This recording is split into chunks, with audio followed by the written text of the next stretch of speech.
গেছে কে হয়েছে? যা বাইর থেকে বড় ডিশ নিয়ে আইগা। আল্লাহ মাছ থল লাগবো না। আর আমি তো এখনো জাল রেডি করা হয়নি, ডিশ দিয়ে কি করবি? আরে সারা তুই জাল দে কি করবি? ওইদিকে ছায়া দেখ খালি।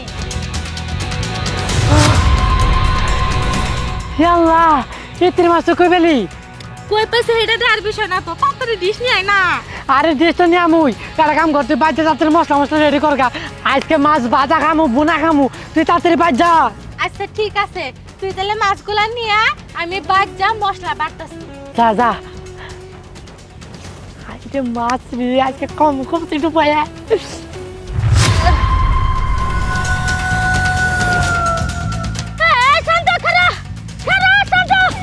মা দেখছো কতটি মাছ, এই মাছ আমরা খামু আর বাজার বেচবো। না রে বাবা, ওই মাছ তুই নিস না।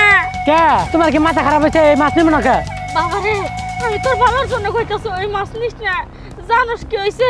তোর বোন বিথি, ওর ভিতরে না মনে কোনো জিন কিংবা পেট নিরাত্তা বর করছে। আমি নিজের চোখে দেখছি ওর হাত এত লম্বা হইয়া ওই পুকুরের নিচে এমনি হাত দিয়ে ওই মাছ তুলে নিয়ে আসে। বাবারে তুই কর, এরকম কি করে কোনো সাধারণ মানুষের পক্ষে সম্ভব? ওই মাছ তুই নিস না, তোর ক্ষতি হইব। আল্লাহ তুমি এটা কি কইতেছ? তুমি কি রোদের মধ্যে থাকে তোমার মাথা মতো খারাপ হয়েছে নাকি? তুই আমারে বিশ্বাস কর। না আমি এটা বিশ্বাস করি না, তোমার আমার মিশা কথা খারাপ হয়েছে। আরে বাবা, আমি নিজের চোখে দেখছি কইলাম তো। আচ্ছা ঠিক আছে, আমার কথা তোর বিশ্বাস করতে হইব না। তুই এক কাম কর, তোর বোনের সামনে না একটা আয়না নিয়ে ওর মুখের সামনে ধরবি, দেখবি তাহলে এই সত্য না মিথ্যা প্রমাণ পাবি। তাই এ আমি তাহলে বাদ যাম। চল আও তাড়াতাড়ি আও। এই খাও, আমি এনে খারু, তুই যা আয়না নিয়ে যা। আচ্ছা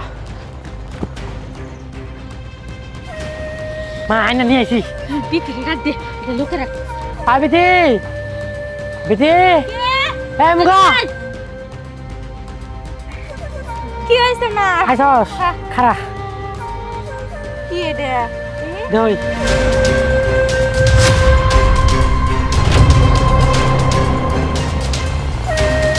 তোর লগে না কিছু কথা আছে, একটু সাইডে চল। আমার সাথে আবার কিছু আচ্ছা চলো। চল। মামা কই নিয়ে যাইতেছো? কোন নাকি কিছু? তোরা নিয়ে নালা উত্তর পাড়া যাবো, সেখানকার কাহাগর বাড়ি। কি কইতাছো এগুলো তুমি? না আমি ওই বাড়িতে কোনোভাবেই যাবো না। কে যাবি না কে? তুই জানিস না ওই বাড়িতে যাওয়ার পর ওরা যখন শুকনা মরিচ গরম করে আমার নাকে ডলবে তখন আমার কি অবস্থা হবে জানিস তোরা? তোর মরিচের ভয় কি? কোন দিন ক সত্যি করে কবি? আমি হইলাম মাইসাজিন, তোর শাশুড়ির মৃত আত্মা। আমি বিথির উপরে ভর করেছি। তুই তোর শাশুড়ির উপর যেসব অত্যাচার করেছিস সেই সবের প্রতিশোধ নেওয়ার জন্য আমি এখানে এসেছি। তোর ছেলে তোর পুরো পরিবারের ঘাড় মোটকে খেয়ে ফেলবো আমি।